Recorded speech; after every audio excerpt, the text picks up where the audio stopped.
Hey, it's NPR's Book of the Day. I'm Andrew Limbong. We're a books podcast doing a whole week on horror for Halloween, so of course we've got to do something on Stephen King. I think that's somewhere in the bylaws of horror fiction. In a bit, we'll hear about the book he co-wrote with his son, but first I wanted to play you this conversation from 2013. It's with King and then NPR host David Greene, and they're talking about King's book Dr. Sleep, which is a sequel to The Shining. And in this interview, King talks about being a pretty heavy drinker back when he wrote The Shining, and he wrote Dr. Sleep with more than 2 decades of sobriety under his belt. And in some ways, the book is a meditation on what alcoholism does to a person, to a family, to future generations. That's after the break.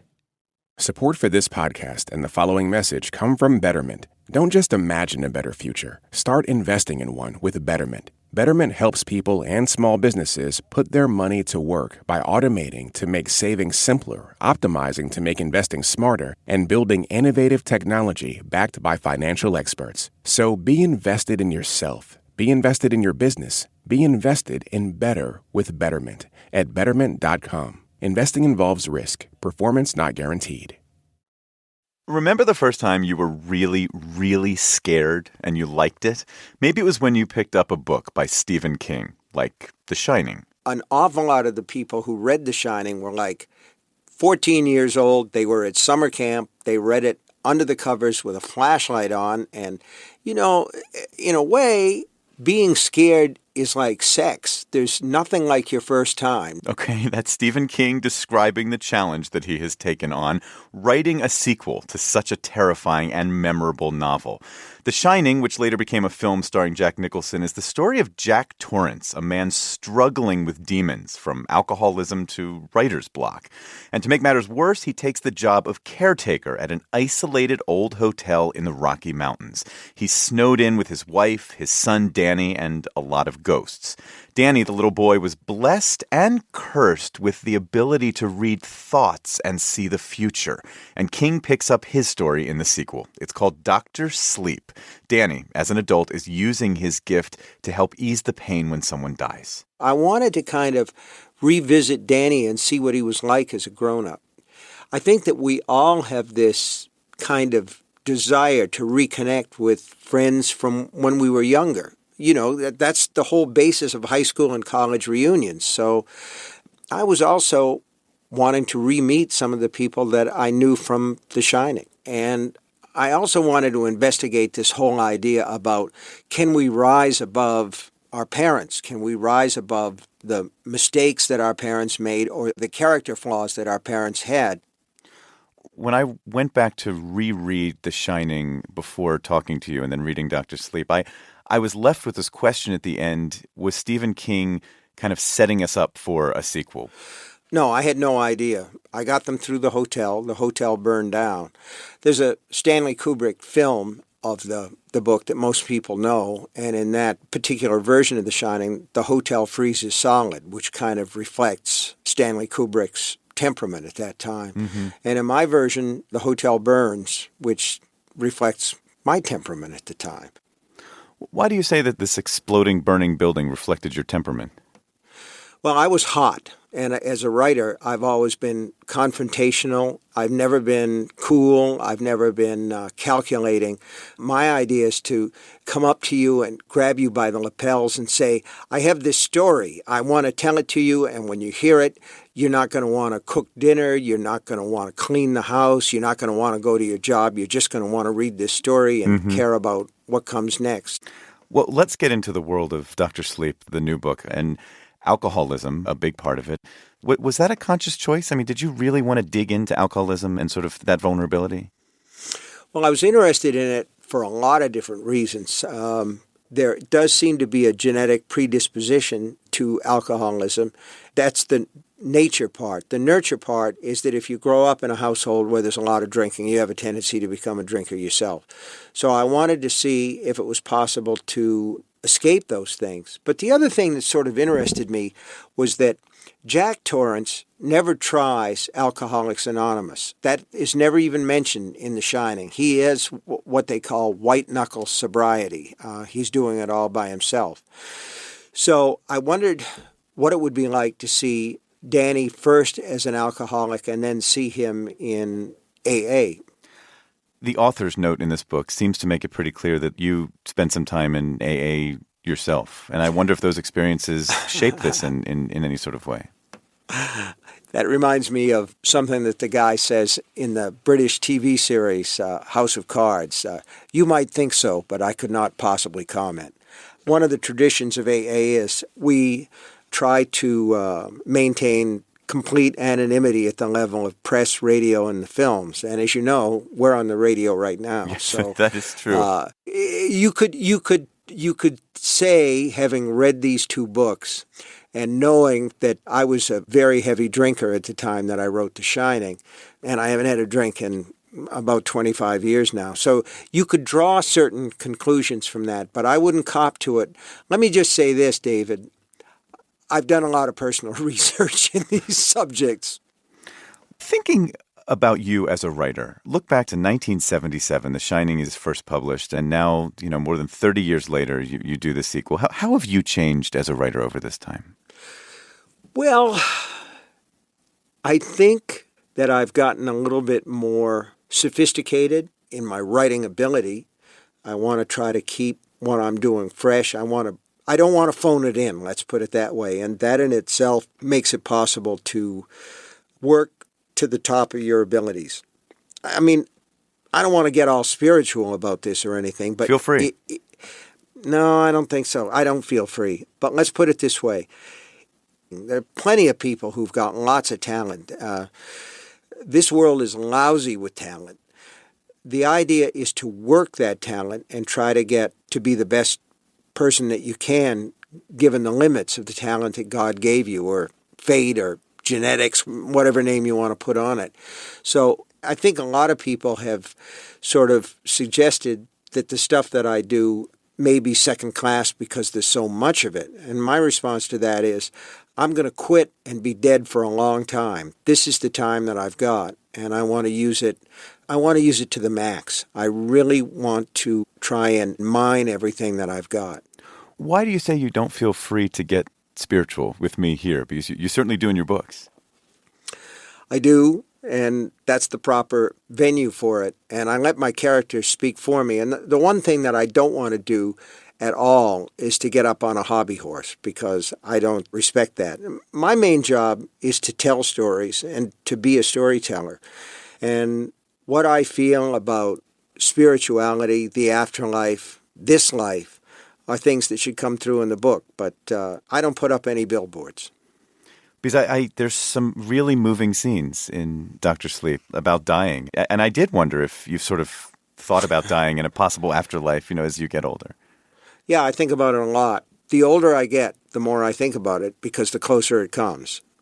I'm very interested in the actual act of dying, which is the last great human action that we have in our lives. And it's the one event in our lives that nobody can describe adequately, because nobody comes back to talk about it. There are people who claim that they've done that and they've had near-death experiences, and I'm kind of like, okay, if you say so. My feeling is death is the great mystery, and it's the final act in our lives, and it deserves, if anything ever does, it deserves the kind of treatment that a guy like me can give it, which is speculative and imaginative. Stephen King, this has been a real pleasure. Thanks so much for taking the time. Thanks for having me. His new novel, Dr. Sleep, is out today. This message comes from the Council for Interior Design Qualification. Interior designer and CIDQ president Siavash Madani describes the rigor of NCIDQ certification. An NCIDQ certified interior designer must complete a minimum of 6 years of specialized education and work experience. Being NCIDQ certified means that you've proven your knowledge and skills and are recognized as a qualified interior design professional. Learn more at cidq.org/NPR. All right, we're going to go from a book about generational trauma to a book written via generational trauma. I'm joking, but I just couldn't imagine doing a creative project with either of my parents. But in 2017, Stephen King and his son Owen wrote a horror novel together. It's called Sleeping Beauties, and they talked about their writing process with NPR's Mary Louise Kelly, and it doesn't seem like they made it easy for each other. Here's the interview. When Stephen King was a little boy, his mother read him bedtime stories, gruesome bedtime stories. One of the things that she read when I was 8 or 9 was Dr. Jekyll and Mr. Hyde by Robert Louis Stevenson. And what I remembered very clearly was that when Dr. Jekyll was Mr. Hyde, he knocked down a little girl and walked over her, and you could hear her bones cracking in her body. And I thought, oh, my God. Kind of makes you wonder if that might have been the moment that set Stephen King on his way to writing horror. He has now written more than 50 books, and here's a twist you might not know. Stephen King's youngest son, Owen, is also a writer, and he too has a childhood memory that helped shape his craft. When I was a kid, we used to play this thing called the writing game with our father. My brother and I would play it where the first person writes a sentence, and the second person writes a sentence, and the third person writes a sentence, and so on, until you get bored and have to go to bed. Now, father and son have now collaborated on a new novel, trying to keep all of us up late into the night. It is called Sleeping Beauties. Owen King pitched the creepy premise of the book to his dad. What if all the women in the world fell asleep and didn't wake up? Owen kind of tossed this thing off, and all my lights came on. You know, they all went from red to green at once. And I thought, this is a situation that demands a story, and if you start, the story will pretty much tell itself. Okay, you've got an idea, and you're both excited about it, and you both think, that's an interesting question. How does that then translate into co-writing a 700-page novel? What we did was he'd write 25 pages, and then I'd write 25 pages, and so we just pass it back and forth, but one of the things about collaborating with somebody is that you want them to take ownership of what you've written, and you want to be able to take ownership of what they've written. So I rewrote him, and he rewrote me, and I would leave a message for him when it was my turn, and I'd say, okay, I want you to write a scene with this character, and I want this to happen, and here's how I think it will play out. And, just make it as hard as possible for the poor old guy. And and then he would do the same to me. That sounds like that could either be a really exciting way to write or totally leaving little booby traps for each other. Like, I can't figure out what's going to happen next, so let me leave a little, hey, Dad, have at it right here, note for him. Well, the thing is, once the story starts to roll, everything becomes story-driven and character-driven, so that the major thing that we were doing by leaving those holes in the script was giving us a chance to blend our writing together. If I had a real problem with saying, well, I really don't know what to do here, he would tell me sort of like, well, you could go this way or you could go that way, leaving the choice up to me. Then I did the same for him. And the result was, when we were done, the stuff was so interwoven and so rewritten and plowed over. It's almost like we created a third person, which could be a horror story in itself. Sowen King. Right. The Sowen. I want to ask you to read me one passage. There's a woman at the center of this whole mystery sleeping sickness. Let me let you, Stephen, tell me about her, and then I want both of you to read this for us. Well, her name's Evie, and she's the one character in the book that we can assume is a supernatural being. She's very enigmatic, and everybody knows that she's something special.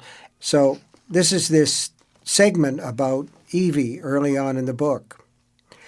And Evie was almost everywhere. She was a fly in the 767, crawling down to the bottom of a highball glass and dabbling her legs in the residue of whiskey and coke moments before the plane's nose connected with the ocean's surface.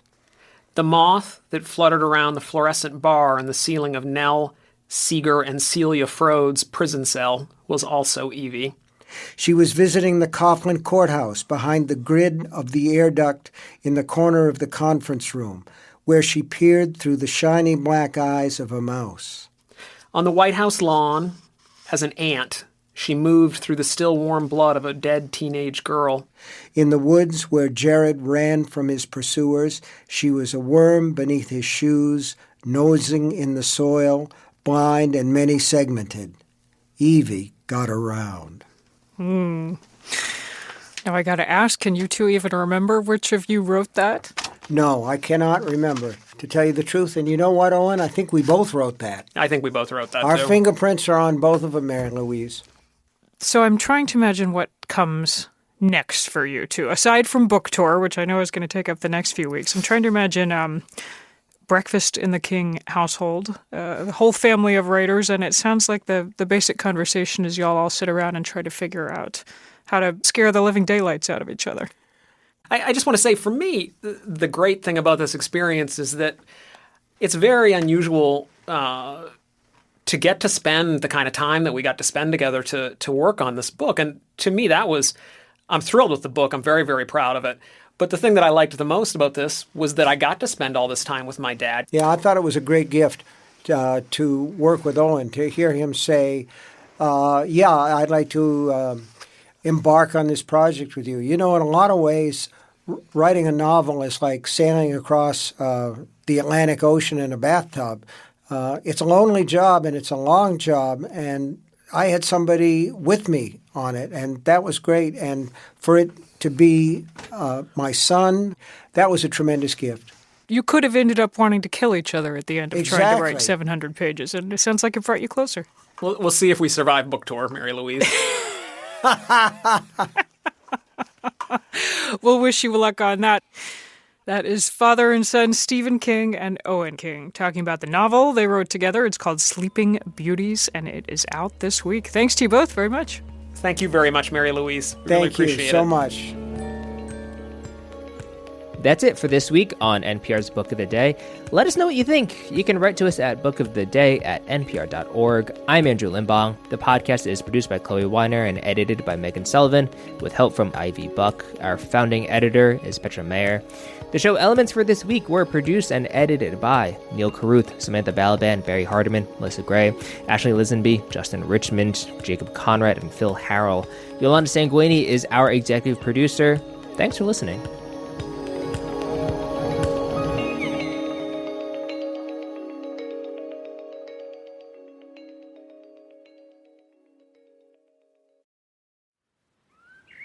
This message comes from NPR sponsor Pete and Jerry's Eggs, inviting you to tag along with one of their organic pasture-raised hens as she heads out for her day in the pasture. She and her friends start to roam and forage, hunting for tasty organic snacks.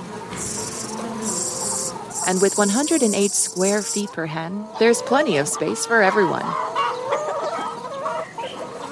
Under the open sky, they can hear songbirds nesting in the trees.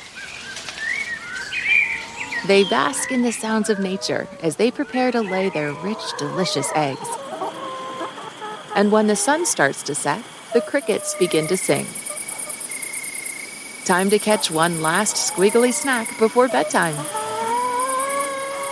To learn more about Pete and Jerry's organic pasture-raised eggs and the certified humane farms where their hens roam, visit peteandjerrys.com.